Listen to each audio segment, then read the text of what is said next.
There was a congressman, I want to say from Ohio, Jim Traficant, an absolute legend of a dude. He served in Congress, I want to say maybe like, I don't know, I'm just taking a guess, 10, 20 years, something like that.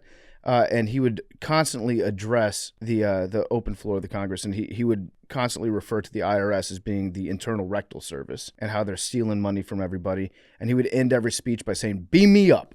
And then he'd walk away. He'd just scream at people for like 5 minutes and then walk away every day. Like, people started to tune this guy out. Eventually, he got charged with corruption and went to federal prison. But yeah, Jim Traficant, he was over the top, pugnacious, in a class of his own. For much of his nearly 20 years in Washington, Traficant was the king of the 1-minute speech in the House and able to spout off on any topic while wearing a cheap suit and his hair piled high atop his head. The Ohio lawmaker would often end his tirade with the phrase, "Beam me up," to show his indignation. The House expelled Traficant in 2002 following his conviction on federal corruption, bribery, and tax evasion. Served 7 years in federal prison. He talked about bras at one point. Maybe, was this to Nancy Pelosi? Madam Speaker, it started with the training bra, and then it came to the push-up bra, the support bra, the wonder bra, the super bra. There's even a smart bra. Now, if that is not enough to prop up your curiosity, they got a new bra.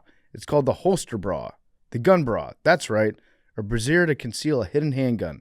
Unbelievable. What is next? A maxi girdle to conceal a Stinger missile? Beam me up. I advise all men in America against taking women to drive-in movies who may end up getting shot in a passionate embrace. I mean, that's good, solid advice. That's good. This is good congressing. He's at one point said, "If you don't get those cameras out of my face, I'm going to 8.6 on the Richter scale with gastric emissions that'll clear this room." Oh. He was a fart I'm terrorist. going to use that. When I go to the floor for the final execution, I'll wear a denim outfit. I will walk in there like Willie Nelson, combination of John Wayne, Will Smith, Men in Black, James Brown, maybe do a Michael Jackson moonwalk, right up to the stand and ask unanimous contempt to undress and revile the House. This guy's a wild card. Yeah. Real wild card.